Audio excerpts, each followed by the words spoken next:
Baby Abby. You can tell because her braid is so much shorter.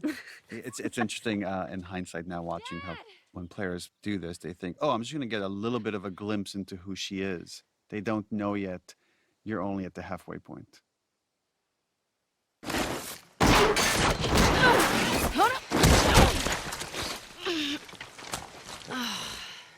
Abs? And we're about to introduce Jerry the surgeon, played by Derek Phillips, who voiced the surgeon in the first game. Right there. Another fun fact is we originally cast him as Henry before we decided to drastically change those characters, and then gave him the role of the surgeon. Believe it or not, they actually care about your safety. These woods are But that's before you knew that the second game was happening at all. Yeah. right on the other side of those trees. And? She's due any day now. We'll just check on her and then we'll head back. I promise. I like this role reversal where she's more the adult in this relationship. See? You're probably thinking about this surgeon that doesn't have much to do until Ellie shows up. Of course, the zebra comes because, again, this is part of the Salt Lake City Zoo where the giraffes escaped that we saw in the first game. Zebra, played by the wonderful Chris Robbins, who doubled for a lot of stunt work as well for many characters on this game and the first game. I bet nobody ever asked him to be a zebra before. No, but man, he did a good nailed it. job of being a zebra tied up in barbed wire. And he's like this big former football player, and he's just knocking everybody around here. What? I love Pat just coming in like, What's going on? I'm like, yeah, what the fuck is this? Come on.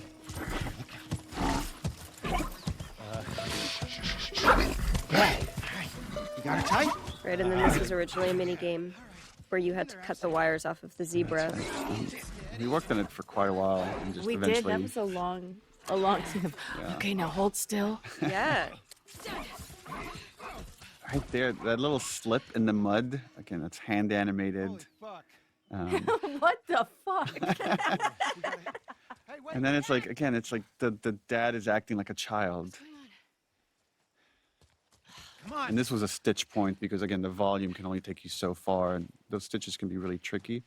But it was important in this project to always go outside the volume and just not make you feel. A lot of games, the performers could feel really constrained, like they're in a box. I wanted it to feel freer than that. The one Marlene keeps talking about. They found her in the tunnels. She has an old bite mark on her arm. No signs of infection. That can't be. They're already running tests on her, but you gotta get down there. Now there's like this glimmer of hope with Ellie and revealing that we're in that same giraffe location. All this beauty and wonderment happened in the first game. We always stick to the POV of the character you're playing as. So this was like why we're coming into this conversation late, is because you're hearing it when Abby hears it. She's a child, not some petri dish. You think I don't Merle Dandridge. Come This is back. my first day meeting Merle. the situation. And you're okay with killing her? No, I'm okay. Like Merle and I had so many conversations about how conflicted she was about what that has to happen, and then years later to visit the moment when she was arguing with Jerry. Asking me? Are you telling me this is how it's gonna I be? always like that we get more insight into these characters. To buy in. And what if this was I like seeing Marlene advocate for Ellie behind the scenes because Yeah. she's so resolved in the first game and the show, and to see that actually privately she was advocating. All of that is justified with this one act. If this was your daughter. And the parallel here with Jerry from the first game is he's repeating everything that Ellie says right outside on the giraffe sequence in the first game, which is like, all the sacrifices we've made, it can't be for nothing. Abby, He's making the same exact argument Ellie does. thank you. And then Abby walks in to give her dad an out. Look, Marlene. And Do it. Marlene is done arguing, especially in front of his daughter. Thank you. I'm gonna go tell Joel. Why? The ethical thing Marlene does here is like, I have to tell Joel, which is ultimately her fatal mistake. Yeah. I guess Jerry's fatal mistake too, but he allowed it to happen.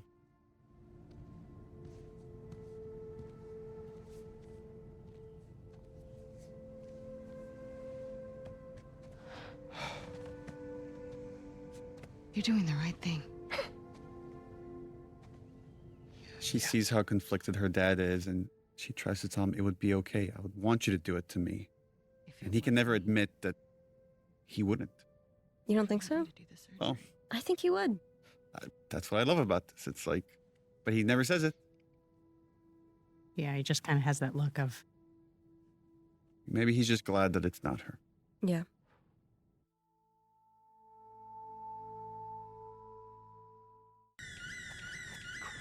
Is he still in the fucking building? Oof. Abby. We can't spare any of our characters from seeing the trauma firsthand. yeah. Joel with Sarah, Ellie with Joel, Abby with Jerry. And it's just this shared trauma between these characters, and now events are set in motion. And now we get to see the other side of what happened after Abby kills Joel. Please stop! Please don't. Forget again, this is such a collaborative process. I don't even remember where some ideas come from, if it was editorial. Or, I think it was editorial. yeah, but to see the scene again from Abby's perspective and now get the fuller context, which is the whole concept of this game of like, you have one notion of how things go down, and then we give you more context and make you question your initial feelings about it. Whoa, what are you doing? Manny. Cleaning up. No. You remember how We're here for hard him, that's it. Pat pushed Alejandro? Alejandro? He's right. We can't have loose ends. Yeah, We killed them. We're dude, no this better than also you. good, but Pat specifically would just kind of lose himself in these moments. Fuck your face. You should have been guarding the upstairs like I told you to. Move! Back up. Calm down. Or what? Back the fuck up! Calm down! Jordan! You shoot me? Stop! We're done. There's your fatal mistake. done. Not cleaning up your mess. And now, back to day one. Abby. And this is where I think the penny drops for Easy. most players that, oh my God, I'm going to have to replay this entire sequence from the other side. This was fun. City of Thieves was highly inspirational for the first game, written by Game of Thrones co-showrunner David Benioff. Being called up. And I wanted to put it in the game, and I had just started working with Craig Mazin on a TV show, and he's friends with him. I'm like, can you ask them? He's like, oh, of course. And within 5 minutes, I had like a text message like, yeah, no problem, put it in the We're game. leaving now? Yes. Vámonos.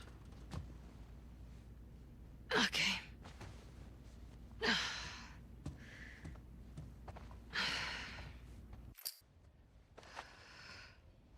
I love that Abby and Manny are roommates, that they're just bros. Gender means nothing. It's crazy because we were filming it. I always thought of Manny as this like really fun loving. He is. He's this really fun guy, right? I hadn't even like registered the fact that he had in that scene, like he had spit on Joel. And so when I played it and he had done that, I was so angry at the character that it took so long to remember that he was a cool guy, a cool guy. Why would it be up to Owen? The irony that Ashley Birch, We need to who grab plays Elsa Mel, anyway. has to play pregnant, while you, Laura Bailey, were pregnant. I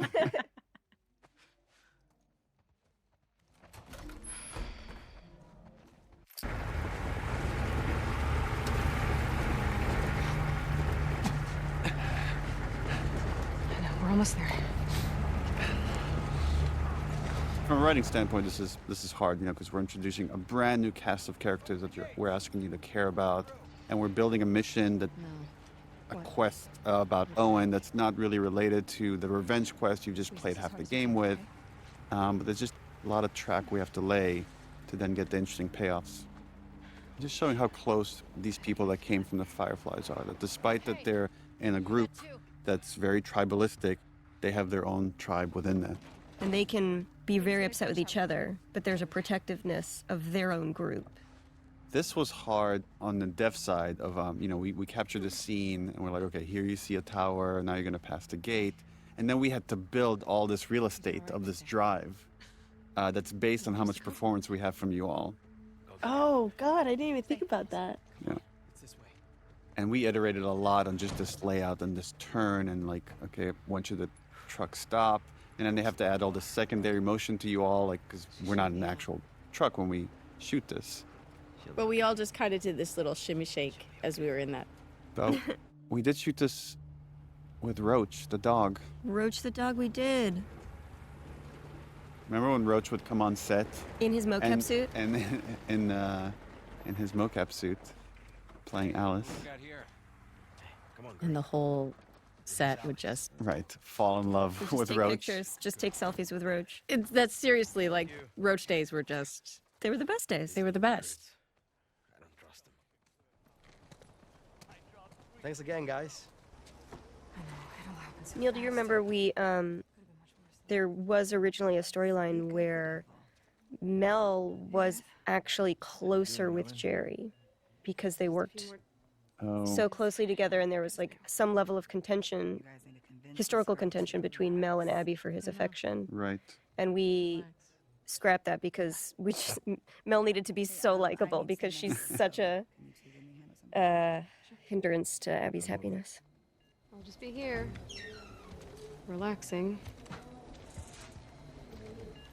Nora, have you had a chance to relax? I'm shipping out to the West Side Hospital in a few.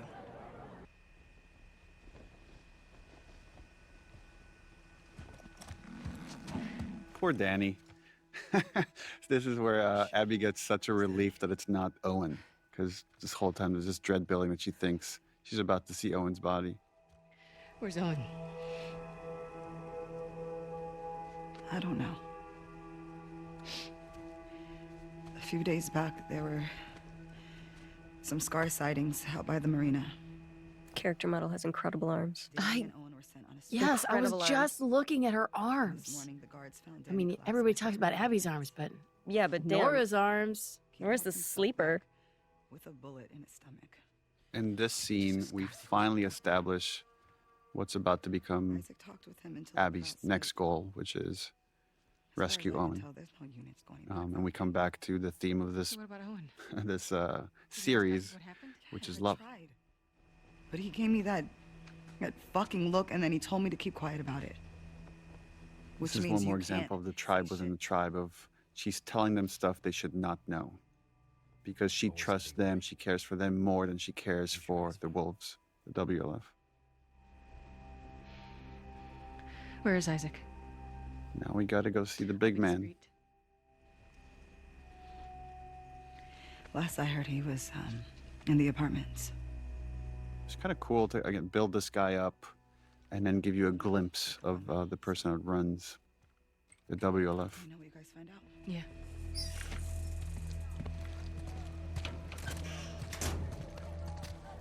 Hey, Abby. We need to go up.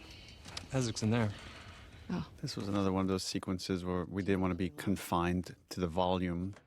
Said again when you two. If I remember correctly, we mapped out with tape on the floor of like this floor. Then you go into just a marked area that's going to be the elevator, and then you come out, and the whole place is marked differently when you're in Isaac's suite. Sir, Abby and Manny are here.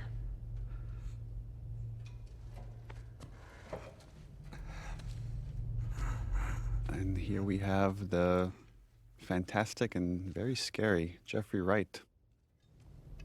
Don't let him fall asleep. There's a dehumanization that happens when you're in conflict with another group for so long, and there's so many like retributions that they get to a place where you can torture them because they're so dehumanized. And we get to see how easy it is for Isaac now that he just sees them as pure enemies. Some trouble. No losses on our side. We met Just son might Jeffrey Wright because his son was such a big fan of the first game. And talking to him, I offered him this role, and he was very excited to take it on. So it was fun to work with him, even if a little intimidating at times, just because his gravelly voice is so creepy. What's going on, boss? These small skirmishes. Can't keep going like this. Then, what? This was another obstacle we're throwing in Abby's way, which is, in the past, Isaac has given her a lot of rope because of how capable she is to pursue Joel. But here, he can't afford to have anybody leave because they're going to go all out to kill every last scar, as he would call it. Sir, we try attacking their island. I remember in like early iterations of the script having a bunch of scenes, not a bunch, but having scenes with Isaac where he was very much a mentor for her and almost like a surrogate father figure as she was growing up. Those were early versions of the story, or Yeah. just in trying to shrink this behemoth down, we end up cutting. But the other thing you could see here is Jeffrey Wright has a limp. And the reason for that is if you look at the concept art, he has an amputated leg. And there's no opportunity to really see it, but the limp is still there. Is someone okay? And then we did so many takes, and Jeffrey insisted on eating an apple on every take just to make it authentic. So he ate a bunch of apples.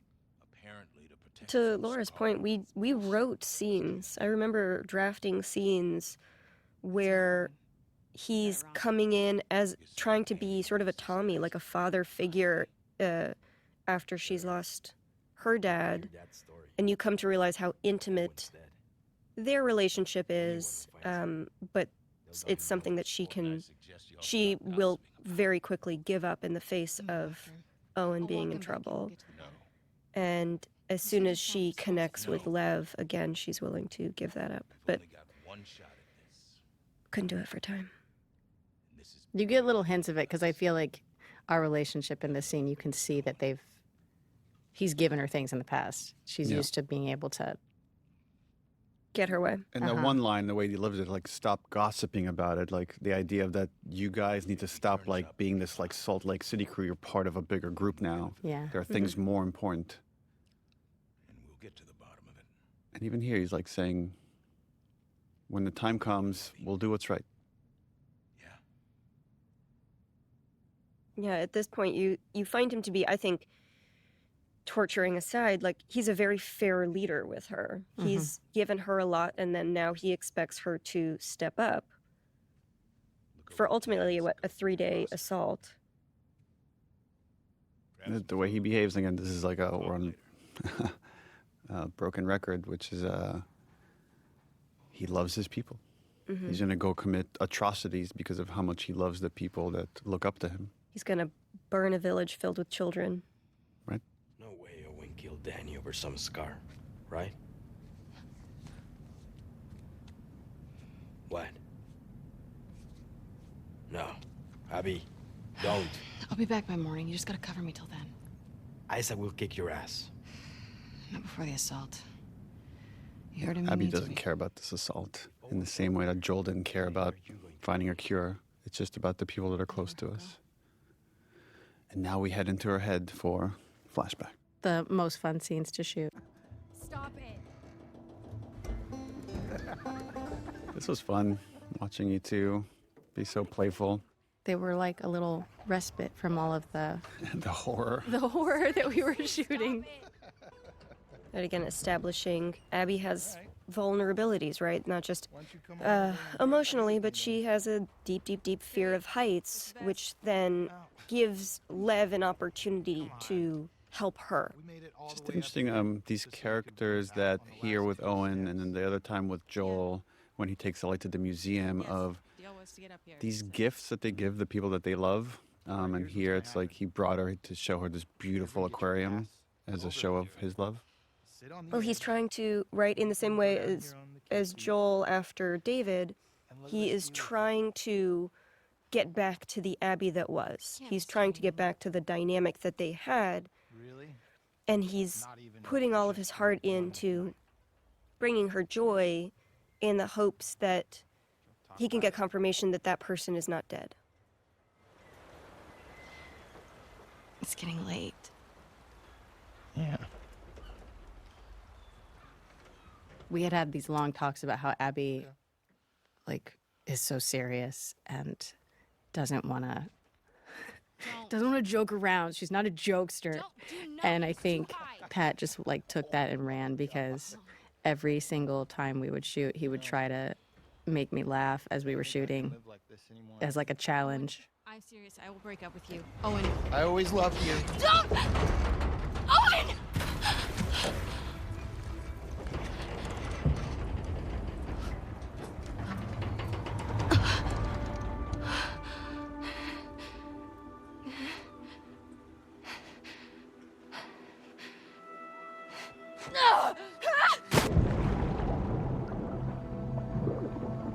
It is like, at this point, Abby also, I think, is trying to be the person everybody wants her to be. She's trying to be the old version of Abby. She's trying to be the loyal soldier to Isaac, who has given them a home and a purpose. She's still figuring out who this new version of her is. And reinforcing her fear of height. No. When we shot that, though, do you remember how pregnant I was? Remember how terrified I was because you're jumping off this like 2-foot platform. It had to be. It was higher than 2 feet, right? 3 Tell feet. me it was higher than 3 2 feet. But then every time you landed hard on the ground, I'm like, oh my god, a baby's gonna fall out of her.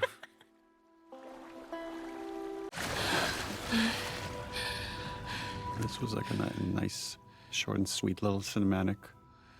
Also a fun thing to shoot when you're like coming up from underwater.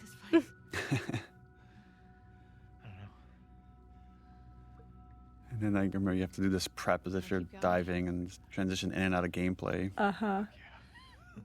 I like these kind of air pockets that would still have remained here.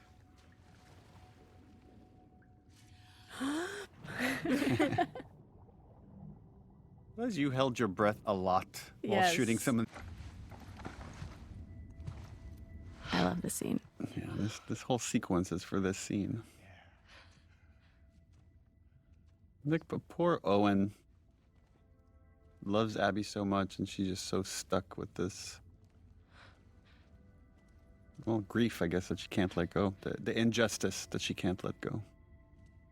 You could argue that what Owen is going through is a smaller version of what Abby is going through, right? Like, he's in love with this girl. He's fixated on her. He's ready to go on this journey with her and risk things for her, and all he wants in return is a little bit of love.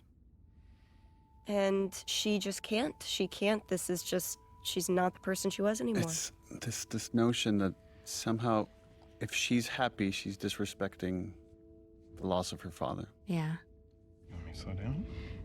No. She can't allow herself to be too happy. Is it this? And he's still trying to make light of it. Look at him. He's so cute. We're disgusted by it. Patrick Fugit is a very charming man. Very. I'm sorry. Don't be sorry. Talk to me. Just let him in. I know all the leads have dried up, but Joel's still out there, you know? I know.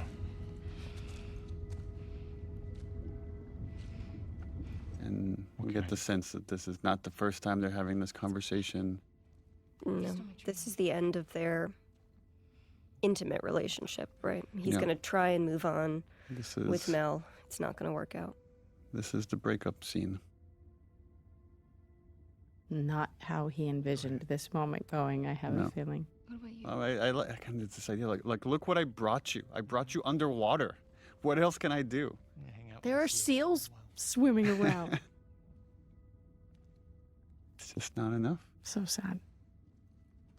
I mean, it's very much a parallel to what we see a much worse version of this in Ellie on the Farm with Dina. Yeah. I'm sorry.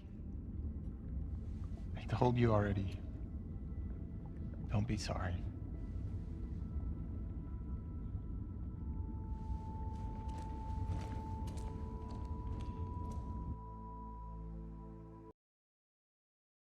Flashback number 2 for Abby. Yeah. So this scene also, the sequence had to do a lot of work because we're once again resetting.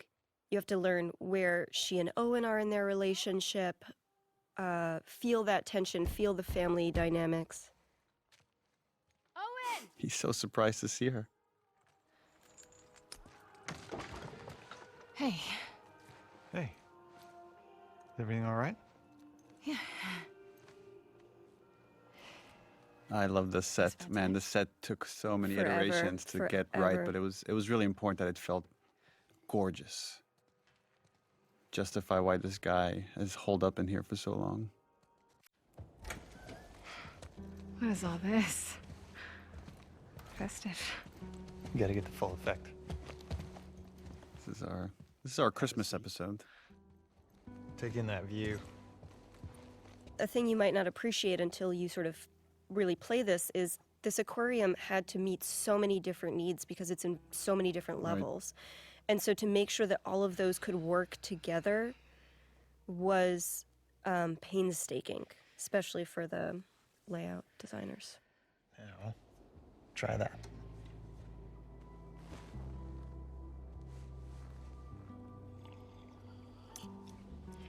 Well?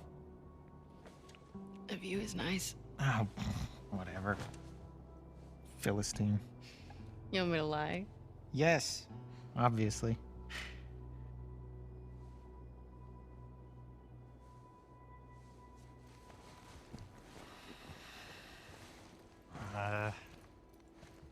She's into this Christmas thing. And again, look at this effort he puts in. Yeah, there's this a beautiful tension between these characters that still clearly very much love each other. But he did this for Mel, right? Yeah, this is this for was- Mel. Right, but look how excited he is that Abby's here.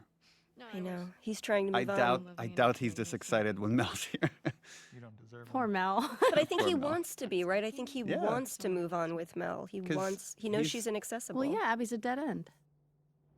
Why are you in such a good mood? Am I? I love that he misreads this. Like he thinks this is somehow about him and now he's going to convince her to stay. But she's in a good mood because I found Joel's brother. they found Joel's brother. He's at a settlement out in Wyoming. How do you know that? Some fireflies who served with him got picked up at the wall. I thought he quit like a decade ago. Yeah. So, have these guys heard from him since? It's a lead. I gotta see it through. Okay, but you know that even if he is there, and you do find him, he might not know where Joel is, right? Right, because at this point, we're already... Canonically, he's already starting to have issues killing scars. Everyone's on board. And we're not really talking about it, but there's some track getting laid. He's losing his taste for violence. I like that he was the last person that she went to go talk to about That many this. people go off base. He already did. Bullshit. Who's more about justice than Isaac? He knows what Joel's done.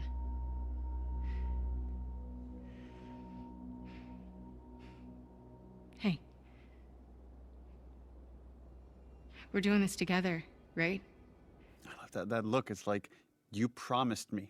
If we get like any clue, you promised me. He doesn't want to be the last holdout. But he's like Jesse. He's never not going to go if his people are going.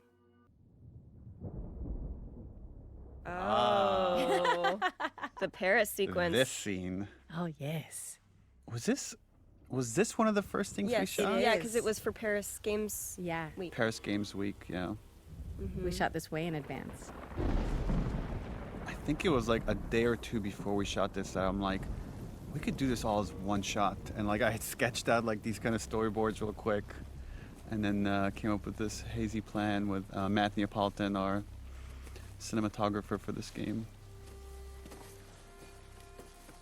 Like take after take of getting dragged by your arms.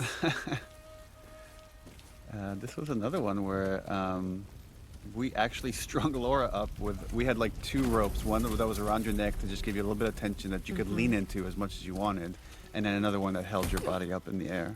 Yeah. Oh, but man, this was so much work, and like we scrutinized the tiniest details in the scene. When this came out originally, people thought that she was Anna. Anna. Yeah. That she was Ellie's mom. We were watching the narrative of how Ellie came to be. And these Seraphites that at times you might feel sorry for them and you see them getting tortured. And then see that, you know... Oh, wait a minute. Here, the lead Seraphites in the scene is played by Emily Swallow in just Small World. She's of Mandalorian fame, acting along Pedro Pascal.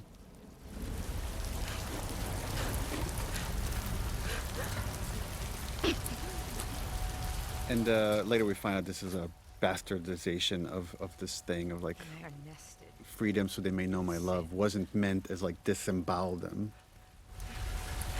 Free them, that they may know my...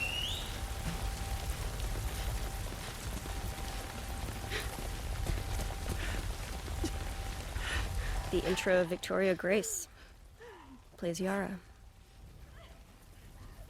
Yeah, this scene has a lot of heavy lifting. It's introducing like two major characters of Yara and Lev. Again, this idea that keeps repeating in this story of like the tribe within a tribe, that even though these are all Abby's enemies, Seraphites, somehow they have it in for these two kids. And again, this is one of those weird opportunities, and that sounds dark, but like in seeing the violence against these kids, it's much easier to immediately understand why Abby makes the choices she makes. They may be their enemy, but these are kids getting hurt. Lighting a scene is really hard. Lighting a scene that's one take, where the camera's constantly moving around in 360 degrees and making sure all those angles still look good, is close to impossible. So kudos to our lighting team. The face change, is she, ugh. The face change, the flow of blood, the water, there's so many things that done improperly would take you out of the scene. And then we spent a lot of time, even to the hands right there, I remember we spent so much time making sure you see the tension in the hands as she's suffocating. The shirt, and make sure the shirt felt wet and it's sticking to her skin, and it's a little bit translucent because it's wet. That's the kind of detail that Naughty Dog is crazy about. Demons are coming. So this is the introduction of Ian Alexander, and a fun thing to watch as you watch his face throughout the game is, I think it was lead character Ashley Swadowski came up with it, but if you look at his scars, one of them is a little crooked and wobbly, and the idea that like you see there's physical representation of his hesitation in this religion, even on the scars on his face. And yet, I think the beautiful thing with him is that he remains a believer all the way through. Yeah. His faith partly saved him, right? Because he saw the beauty in the intention.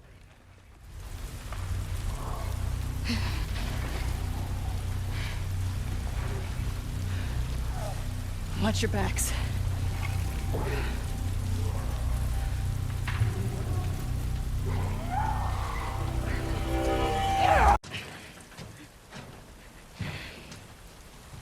Lock it.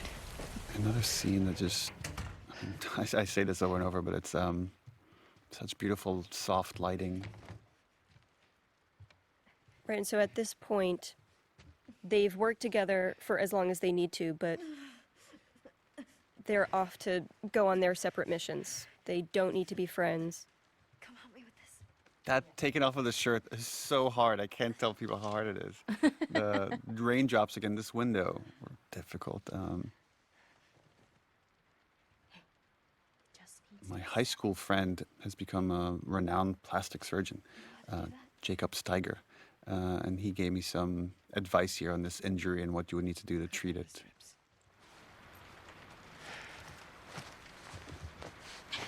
Right, and this is also a reminder that while Abby took a different path, she comes from doctors, from care. She understands the body, even if she never particularly prioritized it.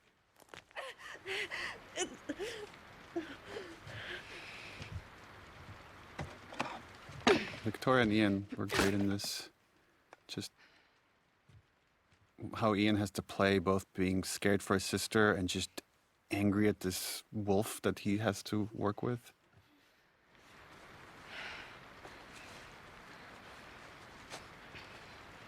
What's your name?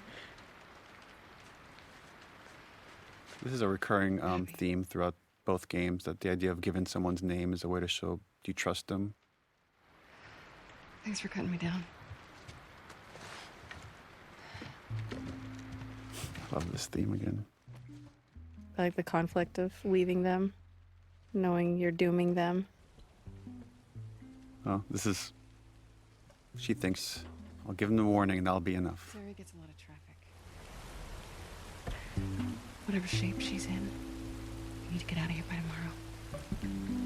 I don't need your fucking help. The lighting on the hair. This game is still very impressive. Owen? This scene turned out to be a bit more controversial than we anticipated. The irony here is, as much as this is the counterpoint sex scene to Ellie's sex scene, we don't... Oh, I guess we do show a little more. We show a little bit more. Yeah. He didn't. Well, we'll get to that in a second, but What is all this? I love this interplay between you two. Part. I'm gonna fix her back And up. I see. yeah, we really wanted to give Pat something meaty Pass. in this monologue, which he just, for my money, knocked it out of the park. Danny's dead. Of like visualizing this moment where he just can't do this violent thing anymore. It's not him. You want to tell me what happened? I like that she's been strung up and beaten and almost killed, and We were none of that's in a important right small now. Camp. It's just a couple scars and I just got to come in and sit down and watch him work. hard. And he goes down, and his weapon's right And this there. idea of the tribe within a tribe, and And doesn't go for it. there's no secrets between these two. Instead, he turns to me. And he's old. The idea that he's just been sitting here drinking, conflicted, and I mean, he's about to leave his baby mama. That's how much he can't stay in this place. He feels like he's losing his soul. And this look right here, it's like there's a part of Abby that knows what he's saying is true. But that sense of duty to this group that has taken care of them is still there, but starting to erode. I couldn't do it. Of course, Danny gets in my fucking face about We're watching her maturity in real time. I told him I'm done. Especially having come off He can do it of himself if he wants. seeing two Seraphites up close and saving them too. So I grab it, and then I like that there's so much like unspoken between them that's about to come to the surface of like Abby thinks he's so naive and he thinks what she did was so awful, but clearly they've never talked about it until now. And then there's the underlying love they have for each other and obviously attraction. It's all like, it's so messy. I like the messiness of this relationship. that I don't give a fuck about anymore. And it would have been like, I know our goal here is to create empathy for Abby, to show you the other side of this journey. And this definitely was a risk to say, okay, she's going to have a sort of affair with this guy that got this other girl pregnant, her friend. The fireflies aren't But this primal thing that's going on between them just overpowers logic. It's a lead. And to me, that was more important to create empathy, is to show how human they are than to just make them righteous or right the whole time. No, they're trying to define good in a gray world. What about Mel? And that means they have to make messes. This little pause, that's a nice bit of acting. She'll be safe here. Okay. We'll talk in the morning when you're sober. Don't do that. Do what? Treat me like I'm fucking insane. You feel the same. He knows her more than she knows herself. If the Fireflies are in Santa Barbara, I go the opposite fucking And direction. the resentment that she has for the Fireflies, because in her mind, that's part of the reason her dad died, is, What? They failed her. yeah. They failed in every way. Yeah. Sorry I grew up. You should try it. It's just the insulting and just Oh yeah, how do I do that? and this notion that's like your best friends can hurt you the most. Cut into them? I could torture them until they're crying, you know? And the flash of violence here, of anger, is like, Abby never talks about it, but clearly she is haunted by what she did to Joel. Yeah. And he's finally seeing that. Yeah, and then once they touch, it's over. I think they're both incredibly lonely characters. Yeah. Yeah, he's in this other relationship, but clearly he's lonely, and he's been longing for her. And I know people ask this question, why show this? Why you could end the scene right here. I disagree, though. But I disagree as well, because I think it's important to show the conflict. vulnerability, how vulnerable these characters can be with each other. But there's also, again, it's messy and dirty and loving and a little violence at the same time.